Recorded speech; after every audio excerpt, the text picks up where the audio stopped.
Welcome to the Motherhood Alliance podcast, the podcast dedicated to empowering moms and families on their health and wellness journey. I'm Brittany Suttner. And I'm Andrea Rankus. Together, we're here to explore holistic approaches that go beyond conventional medicine. Each week, we dive into topics that matter most to you, everything from nutrition and mental health to alternative therapies and natural living. We'll bring you the expert interviews, insightful discussions, and practical tips to make motherhood a little easier and help your family thrive. Please keep in mind that this podcast is for informational and educational purposes only and is not intended to replace the advice, diagnosis, or treatment plans you have with your personal healthcare team. Please have a conversation with your trusted healthcare provider prior to making any changes or implementing any strategies or advice you learn from this podcast. Whether you're a new mom navigating the early stages of parenthood or a seasoned pro looking for new ways to support your family's well-being, you're in the right place. Here at the Motherhood Alliance podcast, we challenge the status quo, ask the tough questions, and offer a supportive community for moms who want to make an informed, holistic choice. Thank you for joining us on this journey. Let's get started. Hi, we are Britt and Andrea from motherhoodalliance.com, and we're excited to welcome you to a 4-episode series with Tina Hollenbeck, the founder of the Homeschool Loft. Through the Homeschool Loft, Tina provides support and encouragement for current and prospective home educating parents through free one-on-one consultations, workshops, homeschooler gatherings, a bi-monthly podcast, and a very extensive community calendar, which lists a plethora of activities available to homeschool families. Tina is a former public school teacher and a veteran homeschooling mom. She is also the curator of the Homeschool Resource Roadmap, which is the most comprehensive curriculum database in existence. She's the author of 8 Great Smarts for Homeschoolers and an occasional speaker at major homeschool conferences. Her work is all about helping families feel confident, informed, and supported in their homeschooling journey. So whether you're considering homeschooling, are knee-deep in it, or are simply curious, we're excited to share options and opportunities that exist for families all over Wisconsin. Let's jump into today's episode. Hi, everyone. Welcome back to the podcast. We are excited to kick off a homeschooling series with Tina Hollenbeck. Welcome, Tina. Thanks for having me. I'm really excited. Yeah, we are so excited to learn from you. But before we jump in, as much as I'm tempted to just jump into all the questions that I have, we do want to get to know you as a person because you are also an experienced homeschool mom, but you started out as a public school teacher. But even more so before that, let's jump into a fun fact because it's always fun to get to know people's hobbies and interests. And you shared that you just love cats. So tell us about your experience with cats. Pretty much had them most of my life. Used to live on a farm in Dodge County, and my father would not take any of the cats to spay and neuter them. So we had 30 cats at a certain point, and I had names for all of them, and I took care of them even though none of them were allowed to be in the house. And I think that just kind of set me on a journey. And so for my whole married life, my husband and I have had at least one cat. Except for our very first year, we weren't allowed because of where we rented. But then for my college graduation present, he got me a cat. And I'm like, well, now you just unleashed the beast again, right? And at one point we had 7 because we took in my sister-in-law's cats. And what are you going to do? You're not going to let them go to the Humane Society. And we currently have 5. Okay. So, and they're we have a 6-year-old, a 2-year-old, and then triplets that came from an Amish farm in Bonduelle. Really? And they are about 6 months old, and they're just a hoot. Oh, I bet they are. I bet that 6-year-old one loves it. Oh, yeah. Christmas was interesting this past year because they were probably about 5 months old or something at the time in the Christmas tree. We have to anchor our trees to the wall. I mean, that's just a given. Yeah, because cats climb up into the trees. Yes, and they did. Yeah. It was really fun. Do you even put ornaments on? We did. There was one cat that we had several years ago that the year he was a kitten, every morning the bottom third of the tree was naked. Garland, ornaments, everything off. And then we just kind of threw it back up on the top every day. It's like, if you have cats, you just have to realize that this is going to be your life. This is just what it is. Yeah. Well, it's like toddlers too, Exactly. It just looks different for a couple of years. That's right. That's right. But they're worth it. So. All right. Well, why don't you tell us your story a little bit? Just from public teaching to homeschooling, and now your daughters are grown. But you are the biggest resource in Wisconsin for homeschooling. Yeah. So tell us your journey. So, I started out as a public school teacher, had a long journey in college. I was supposed to be a veterinarian is what I thought, but that didn't work out. So long story short, I had about 6 different majors, and I ended up being an ESL teacher. So English as a second language is what they called it at the time. I think it's called ELL now. And I taught in the Green Bay Public Schools for 9 years before my husband and I had kids. and taught at the middle school level. I love middle schoolers. They're amazing, and I just love them. And then high schoolers. So I did that for 9 years. Really enjoyed that season of my life, but I also knew that as soon as we had children and my husband agreed that I would come home and that would be my gig.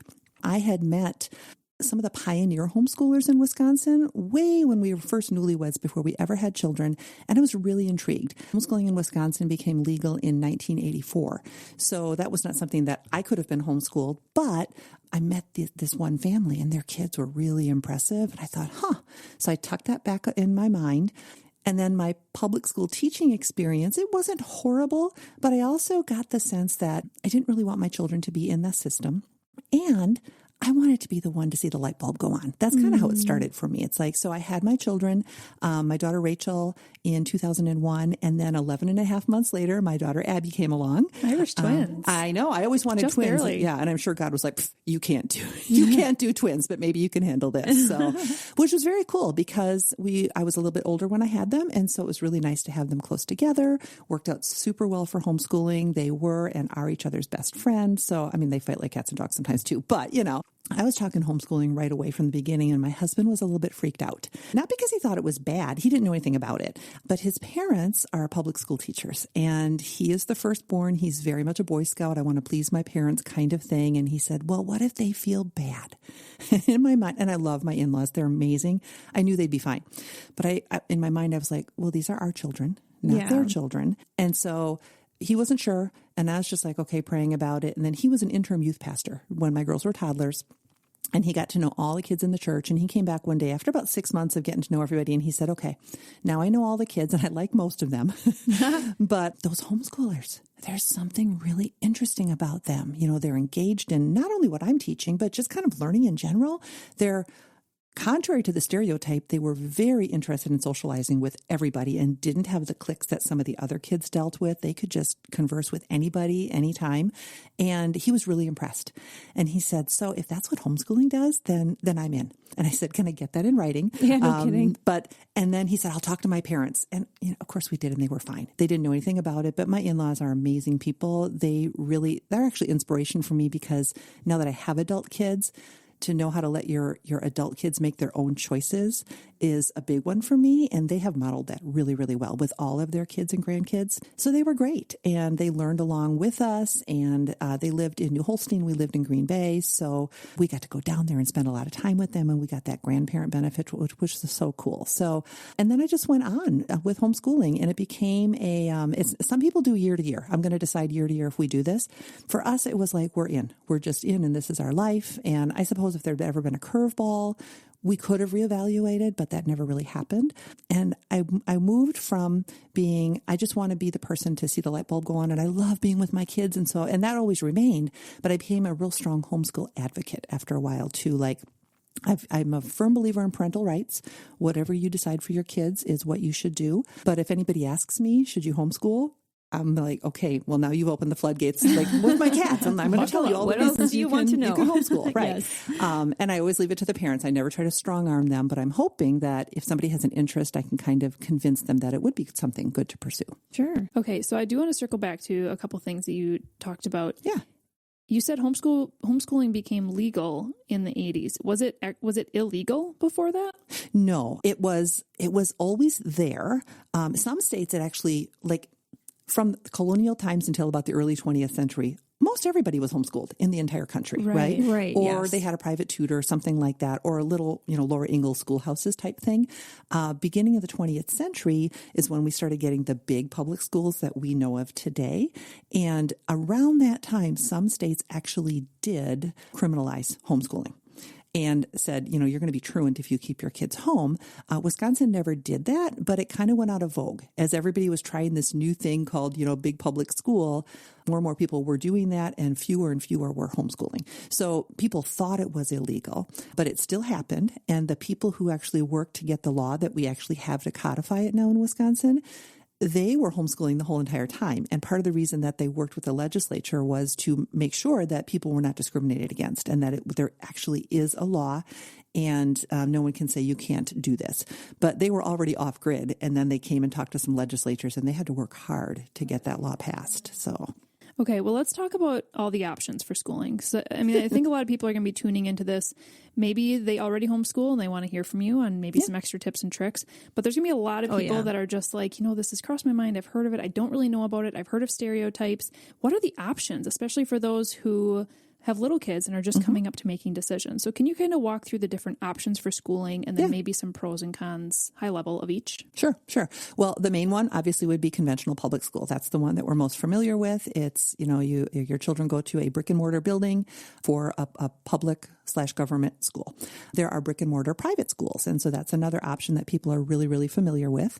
There are also online public schools. And a lot of times people confuse that with homeschooling. And there's a really big difference. The online public schools are associated with a public school district somewhere in the state. It doesn't have to be like Appleton doesn't need to have an Appleton online program. They could adopt something else, but it's just based in the Appleton district. But those programs, parents get either they get money, which is taxpayer money, to buy curriculum and things like that, or they will get like a quote unquote free computer, taxpayer funded computer that they will use in the home.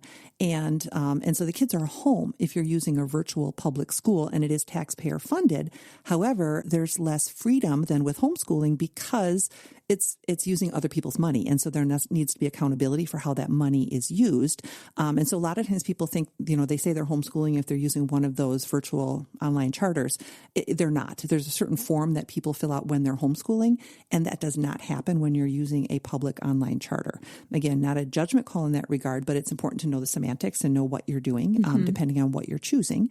There are actually also a couple of online Wisconsin registered private schools in the state over the last couple of years, which is the same kind of thing. They tend to be voucher schools. So if you qualify for these private online Wisconsin registered private schools, you will also get free curriculum, computers, that kind of thing. But again, those are not homeschooling because they operate under the private school law of the state. So the virtual option, you're saying that you would get money to purchase curriculum. Can you choose whatever curriculum you want, or are you doing curriculum that they dictate? For the online public, it's definitely the curriculum that they dictate.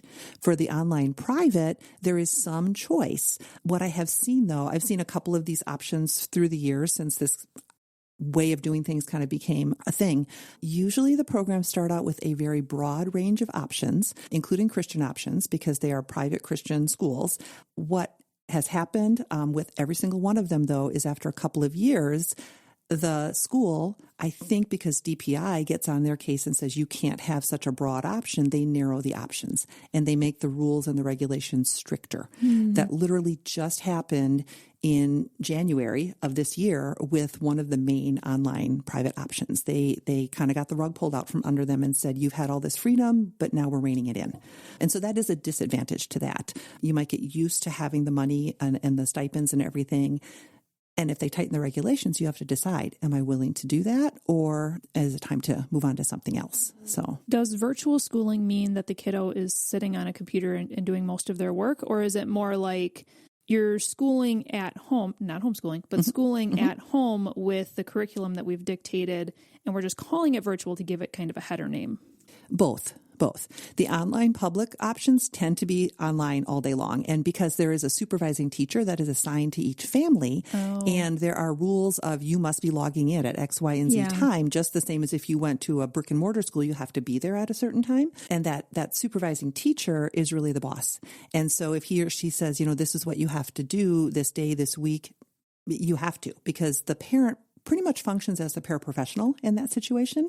So you're the one home with your child, but you're not in charge. And with the online private, it's a mix. Some of them are online and there's a teacher that is presenting the classes. Some of them are you're given the money and you could do offline curriculum, but you still need to report to the school and make sure that you're following those rules for the school. Because again, you're not ultimately the authority for your kids because you're taking that other money and that kind of thing. Right. And when you have a conventional school, you're dropping your kids off, they're gone all day.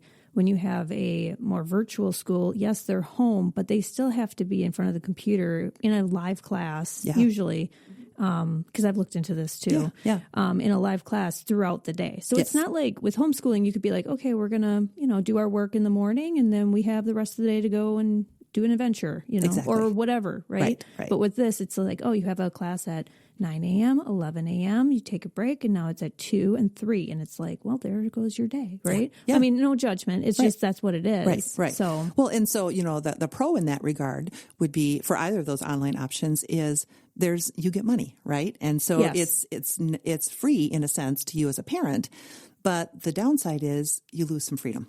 Yeah. Yeah. It really depends too. I mean, with all of these options, it just depends too on what your kid needs. And, I know there's like some kids with disabilities. And so maybe the parents are like, I want them in a public school, but I don't want them in the conventional school for whatever reason, so maybe they want them home doing things. I don't know. There's different reasons. Yeah. And like I said, my thing is I'm going to tell you all about homeschooling if you want to homeschool, but if you make another choice, I'm not going to harangue you or say, you've made a bad choice for your child.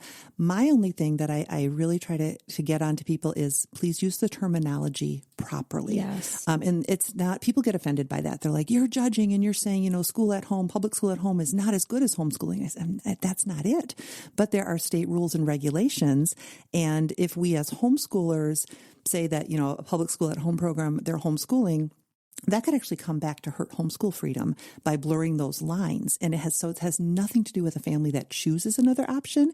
It has everything to do with knowing that you don't want government bureaucrats questioning, what you're doing and saying, well, homeschoolers get money from the state, so we need to regulate. No, we actually don't. Right. Homeschoolers don't. So Wisconsin, I believe, is one of the most freedom as far as with homeschool law, right? Right. Yeah. Compared to other states. Yeah. And so that's, we could talk about that too. So the reason that homeschooling, that it is so free, I mean, there's a law for sure, and there's things that we have to follow. But one of the reasons that it is as free for parents as it is, freedom-wise, is that we do not take taxpayer money. And so it's self-pay. That can be a pro or a con, right? Yep. In exchange for paying everything for yourself, by yourself, then you get freedom to arrange your days, your weeks, your months, your year, choose any curriculum you want. But then you have to pay for everything on your own. And it is one of the best, most favorable toward parental rights homeschool laws in the country. I know that there was, and you'll have to, correct me because it's been a while since I looked into this. I know that there was some moment there with Wisconsin where the laws were saying like homeschoolers were going to be able to participate in school sports or whatever. Is that something that they passed, or is that, because I know that there were a lot of homeschool families that were like, we don't want anything to do with this because they don't want those lines blurred. Right.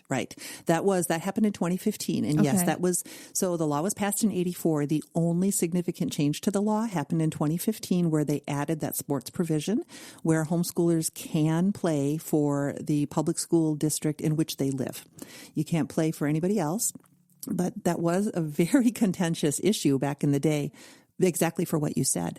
The concern is, and the families who wanted to use the public schools for sports said, well, that's just our choice. If they add more regulation on us, and they do, you have to fill out stuff with the school district. They have to know who your child is, and you have to do the physicals and whatever. And every district is allowed to have its own homeschool athlete policy. Some are very laid back and some are not. And so these families said, well, we'll make the choice for ourselves. It doesn't affect you. And they're right, except there's always the concern again about, are the bureaucrats going to come in and say, well, we like having all this information on the athletes. Right. We want the same information on all homeschooled students. And so that's why that became so contentious. Thankfully, it hasn't in 11 years. Nothing has changed with that. So it has remained where the people who don't play public school sports have the same situation they had before 2015. But it was a worthwhile consideration. And, depending on who's in the legislature and who's in the governor's mansion, it's always something we have to be vigilant about. What are the state regulations for homeschooling? Can you kind of run through? Yeah, like what are the expectations? What do you have to give to the state if somebody's looking at this? How overwhelmed are they going to be? It's actually pretty easy to get started. There is a form that all homeschoolers have to file with the state once a year. Generally speaking, it happens in the fall, but if you are pulling your child from another schooling situation in the middle of the year, you just simply file the form whenever you want to start homeschooling, and you can do that any time of year that you want. It's called the PI 1206 form. It's online at the DPI website.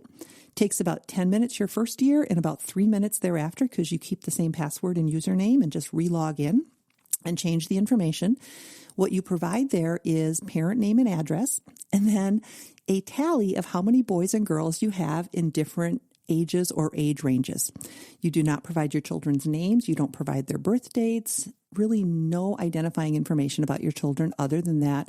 I have a boy who's between the ages of grades 1 and 8 and a girl who's between the ages of 9 and 12. And then on the form, the parameters for the law are listed because it is a legal document. And when you submit it, you're saying, I'm going to abide by the homeschool law.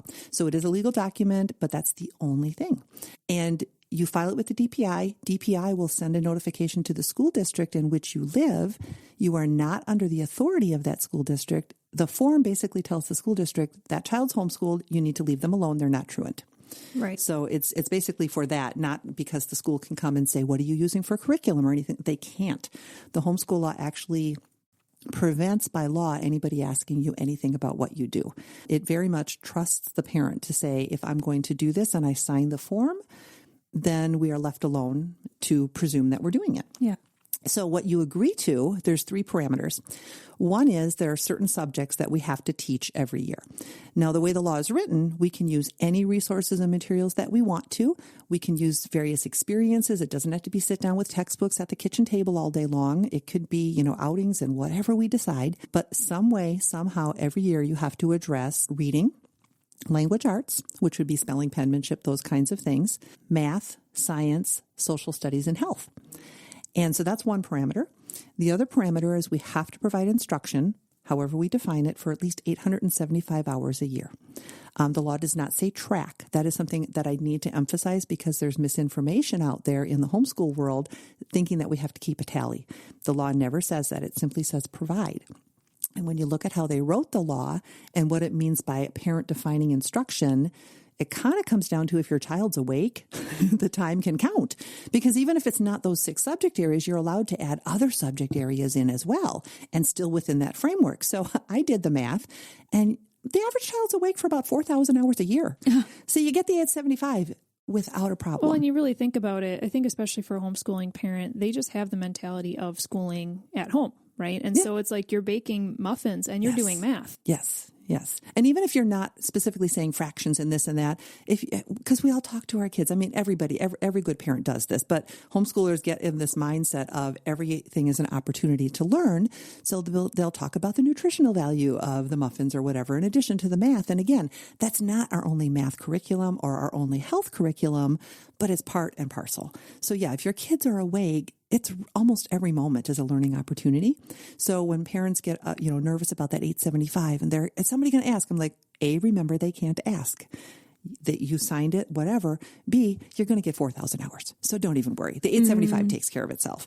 And so there's that. And then the last one is super simple. It just says that you're going to be sequentially progressive, meaning you're going to let your child progress at his or her pace in whatever academics you choose. We're not keeping pace with public school, private school, anything. The state views a homeschool as a little tiny special case private school. And that means the parent is the administrator and they get to decide on the pacing that works for each child in every subject area.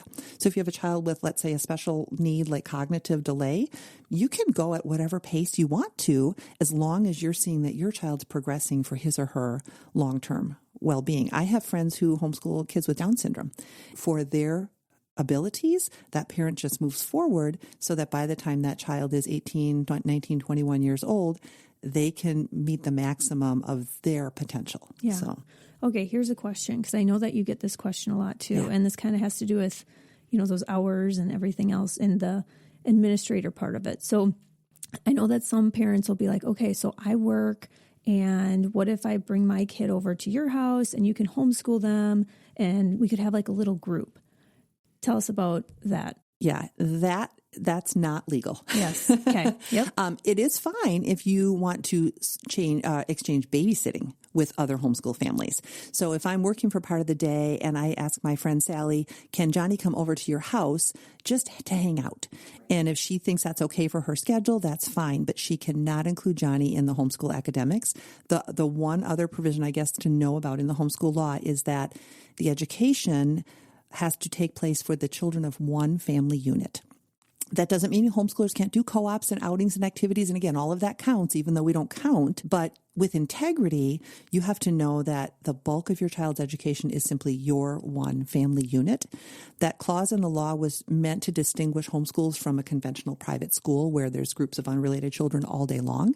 And parents get really flipped out about that too. And I'm like, just think about it with integrity. Yes, you can do group things. It wasn't meant to isolate us. It wasn't actually meant to do anything but make a definition. But we don't in Wisconsin have a micro school option where you could get a group of 2 or 3 families and pool the resources and have those children all learn together. A lot of states have that. And there's a legislator who tried to get that passed in 2021 in Wisconsin, not as an addition to the homeschool law, but as a separate category. I completely supported it, and a lot of homeschoolers did, because it would not change the homeschool law. It would just give parents another educational option. It passed the entire legislature, and unfortunately, the governor vetoed it. So that was not a surprise. One of the reasons that this assemblyman put the bill forward was to get everybody on record so that if and when it looked like things might be able to be reintroduced again, and we're talking here in early 2026, there's an election in November of 2026. We don't know how that's going to go. Depending on how it goes, they might reintroduce that in early 2027. I think it'd be a phenomenal way to extend choice to Wisconsin parents. Yeah, and it doesn't affect the current law, and that's what matters. Exactly. Yeah. Mm-hmm. What is unschooling? Ooh, that's a good question. Yeah. It is basically a method of homeschooling. There's several different styles of homeschool curriculum that are out there, and they all kind of follow different approaches. Unschooling is one method. It's not a separate thing. So if you want to unschool your children, you need to follow the homeschool law. You just do it in unschooly ways. Unschooling, another way to say it, is child-directed, where a parent will not say, here's your math curriculum, you need to sit down and do a math lesson today and move forward. There's a range of unschoolers. Radical unschoolers will say, if my child wants to learn math, as soon as she shows an interest, then we'll bake muffins. But I'm not going to force anything on my child. In the extreme, it can be unparenting as well. Yeah, exactly. So it can be weird, but I mean, if there's any unschoolers listening, the guy who started the idea of unschooling was a private school educator named John Holt, and a researcher. And he was really disturbed by how a lot of conventional schools just stick kids on a factory assembly line and keep them in rows, and they have no choice. And so his idea was, let's include children in the deciding process. Let's give them some agency. Let's give them some say. He never meant for unschooled children to be unparented and to not know math because they never chose to learn math. I mean, my girls would have loved that. Right. But it's so people can take anything to an extreme. I do like the idea of communicating with your child and saying, hey, the state law says we need to do science, but let's give you some choice. Here's 5 options that I, as a mom, feel comfortable with. Which one do you want to use? Yeah, and there's a lot of people with that kind of approach unschooling in that way. I'm not going to just be a drill sergeant, but we're going to give choice. And so it's kind of a spectrum. Mm-hmm. Well, to finish out this episode, I do want to just touch on a few of the common fears or misconceptions you hear from parents. Mm-hmm. You already mentioned one earlier of the socialization aspect. Can you just walk through a few of the common holdbacks that people have when it comes to homeschooling? Yep. The socialization one is huge. How are my kids going to socialize? And that is, I think, the biggest misconception. 40 years ago, that might have been difficult because there weren't so many things around. The homeschool law was new, and so people were afraid that they would be bothered if they went out during the quote-unquote school day. But we're 40 years down the road. There are options galore. There are, I don't know, I didn't count them, probably 30 homeschool groups within Northeast Wisconsin alone and others throughout the rest of the state. There are library programs and science programs and art programs and music programs. In Appleton, there is a homeschool music place that has 600 homeschooled kids from ages 5 to 18 all doing music every week. So whatever you want to do with your children to get them out and about and socializing, the sky's the limit, really. And that, I would say that's probably anywhere across the nation. If you live rurally, you've made a choice to live a little bit further out of town. You're going to have to drive probably, but it's still not hard. Some people worry about cost, right? And that's one of the reasons that people choose one of the public or private online virtual things But homeschooling doesn't have to cost an arm and a leg. It is self-pay, but one of the things I know that we'll talk about in another episode is curriculum, and I curate a curriculum database that shows literally everything that's out there for parents, and there are things that are free or very low cost. I always tell parents, if you can budget $300 to $500 a year for each child, and maybe lesser as you go because you can save things from one child to the other child, right? And so what does that come down to? Maybe $20-$30 a month. Most people can do that, so if you think you're going to homeschool a year from now, start setting that money aside and you can get really good curriculum and a lot of extracurricular activities and you can be solid. There are very pricey homeschool curricula too. So if you're like, I want the $5,000 one, you can find them. Mm-hmm. But cost doesn't have to be a barrier if you get creative. I have friends who are single moms and they homeschool. And they find a way, and they don't really have a lot of income, but they find a way. So that's a big one too, I think, is the financial. Those would probably be the two main ones. Okay. And I'm sure we'll cover more as we continue our episodes, because this is really just hitting pause on the conversation. I love that by doing this series, we get like 2 hours of picking your brain, because I'm just going to let you guys listening know that she is not looking at notes. Like, she is spitting out these dates and these laws because she knows this stuff. And so we do have 3 more episodes coming up. The next one is going to be probably one that everybody will be interested in. We're going to be talking about how to effectively choose curriculum. What are the options? Because there's thousands of options. Absolutely. I'm sure. And so very overwhelming. Yeah. When you decide to do this, it's like analysis paralysis of just, I don't know which one to pick. And they do cost money and I don't want to waste my money. And I want to make sure my kid is going to like it. And then also each kid is different, has a different learning style. I know my 2 kids are very, very different. And so how do you actually choose a curriculum based on that as well? So that's going to be our next episode. 3rd episode, make sure you hang around for that one. That is going to be kind of how do you balance homeschooling, but also everything else in life? Can you be a working parent and homeschool? How do you make sure that you're keeping the house clean and doing all the other tasks of life? How do you involve your kids in all of that?